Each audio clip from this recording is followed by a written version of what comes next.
I can never find the right seating position. Is that...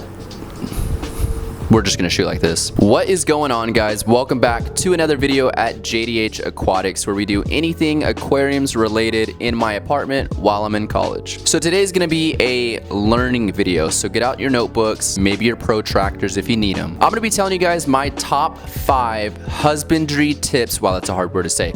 Top 5 husbandry tips for saltwater reef keeping. These are all tips that I have experienced through the years of reef keeping. So if you guys are interested, here is my 2 cents on some things that you guys might want to watch out for or possibly pick up in your routine for reef keeping. For this first tip or piece of advice, it's gonna be make things as easy as possible to clean. I'm talking specifically in your reef tank. So when I go to set up, or at least now and moving forward, when I go to set up a new aquarium, I kind of have an idea in mind of what my aquascape is gonna be. And even if I don't know what it's gonna look like, I have some fundamental basics that I'm gonna go by when I do create this aquascape. I want enough channels behind the rock so that flow can get to it.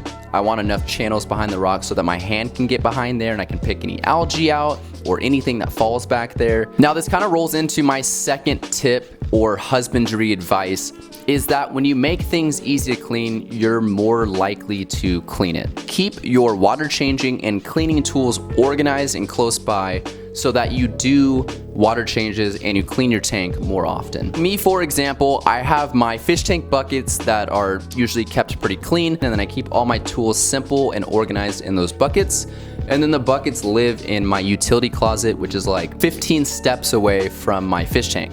So if there's ever algae on the glass, you guys always ask how do I keep my tanks so clean, which in reality, they're not that clean. I clean my glass twice a week, and it's because things are just so easy to access that it's really not that much of a hassle to clean my tank. I do water changes weekly on this thing, and again, it's easy because the stuff to do my water changes isn't buried in a closet somewhere, or it's not stuffed away under my stand where I can't get to it. Moving away from the topic of organization, we're gonna jump into water changes, which I know everyone hates. But if you follow the first 2 steps or the first 2 tips, water changes shouldn't be that much of a hassle for you in the future. Water changes are extremely important in my opinion, and I've learned that over the past couple of years and just having the different tanks that I've had. Having these nano tanks and these small boxes of water, it really is important to have that nutrient export in doing water changes. Tip number 3 is to do your water changes before something wrong happens in your reef tank. A lot of the times people will see an algae outbreak in their aquarium, or maybe some coral starts closing up or something weird, and then they start the process of doing a water change and testing their water and stuff like that. So I guess tip number 3 could technically be don't procrastinate or don't wait until the last minute until something happens.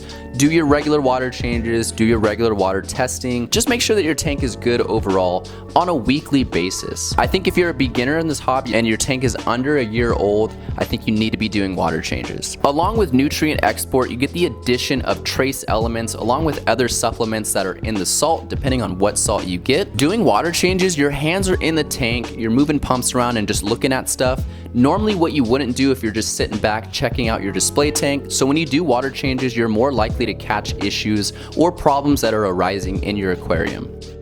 This is something I see a lot in my DMs, especially from newer reefers. And that is, if one coral in your aquarium is doing bad, don't freak out and try to change everything if everything else is doing fine in the tank.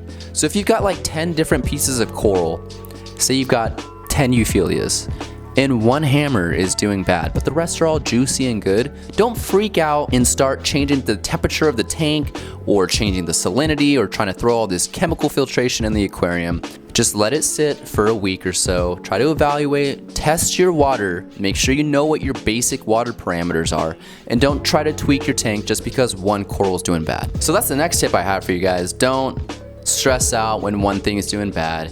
Just kind of evaluate, sit back, and if everything else is doing good, it's most likely that particular piece of coral that could be having issues or something irritated just that piece of coral. And last but not least, we got husbandry tip number 5. And that is, when you're doing your research, this is kind of in general for a lot of different animals. If you're into reptiles, a lot of people say this, but when you do your research, it's really important to get multiple sources of information about a certain topic. So if you're researching, you know, water parameters or what the best salt is or something like that, it's really important to check out 3 to 5 different videos or a couple different articles on the internet that talk about the same topic, so that you can kind of get a broader understanding from different people about that topic. Not even that there's a lot of false information out there, there's just a lot of different opinions and different ways things work and a lot of ways to go about how to do stuff. So I think it's really important to see what works best for you, but also finding multiple sources of information to make sure that it's correct. Those are all of the tips that I have for you guys today. If you liked the video, let me know in the comments down below. If you guys want to share some of your husbandry tips that I might not know about, or you guys want to let others in the comments know, then please comment down below. As of last week, we have been daily uploading Wednesday through Saturday. So if you guys are interested, be sure to check out the channel. Wednesday through Saturday, we will be uploading every single day between those days. And yeah, we're trying to crank out a video on different stuff every single day. So let me know in the comments down below if you guys want to see anything in particular. But with all that being said, I will catch you guys on the next one. Peace out.